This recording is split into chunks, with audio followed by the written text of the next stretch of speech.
Wait, real quick. What's your favorite Rumble surprise you ever got? Where you were like, oh.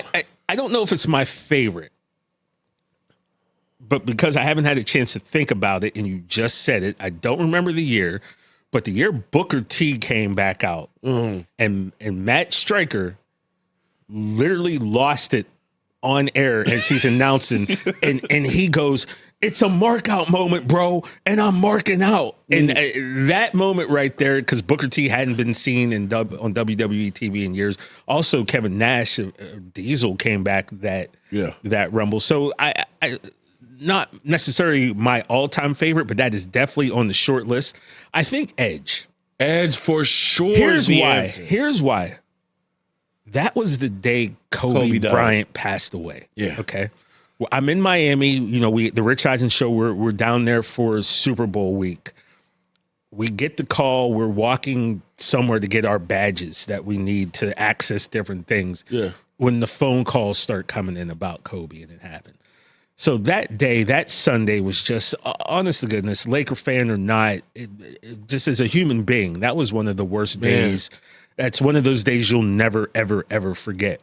So for the Royal Rumble that night, we needed a release. We needed an outlet. We needed something to feel good because, man, I'll be honest with you, I like tears flowed. Tears flowed that day, man, and these people that lost their lives, that was tough. So the Royal Rumble happened, and Edge coming out was so unbelievable because we didn't know what was going to happen. We thought Edge was never going to come back. Yeah. And when that music hit, man, it was the most joy I think any of us had felt in 12 hours. For sure.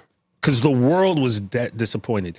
And as a wrestling fan, that moment, having Edge came back just gave you just like a glimmer of hope that, all right, man, maybe things will be all right a little bit. Yeah. Because this day is awful. And then I'll never forget the look on Edge's face when he came out and kind of recognized the pop. And if you got to go back, go to YouTube, rewatch that. Look at the look on the man's face. He's stunned.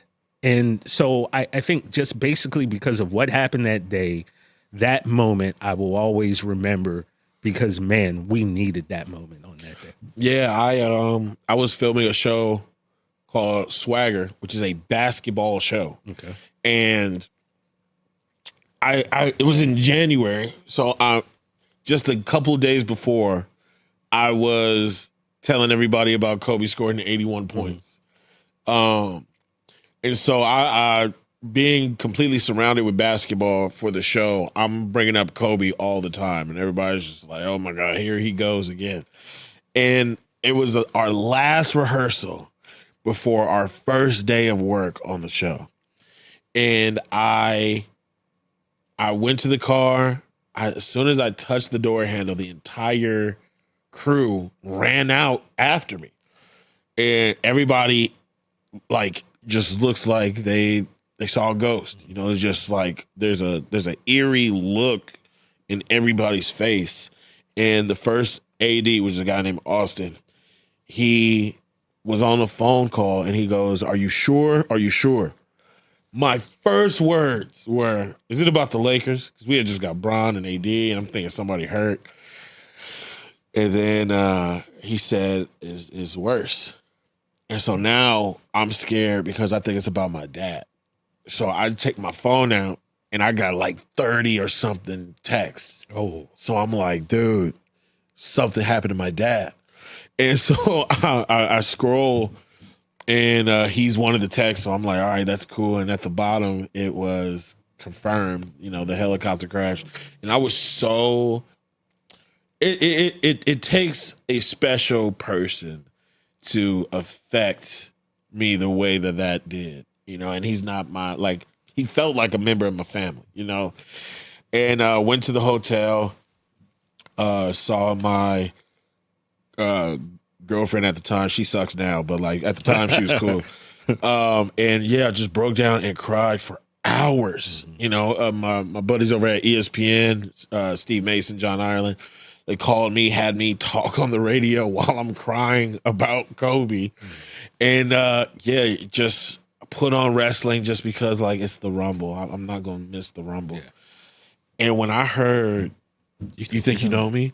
Yeah. My initial reaction was, no. It was just a feeling that I needed so bad.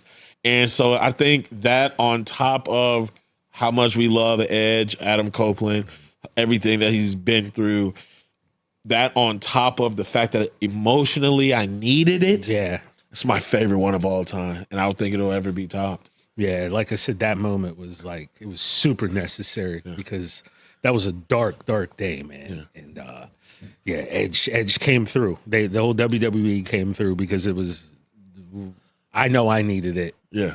And I wasn't that big of obviously a Laker fan, therefore not that big of a Kobe basketball Laker fan, but just as a human being, as a man, as you know, like, yeah, man, that hurt.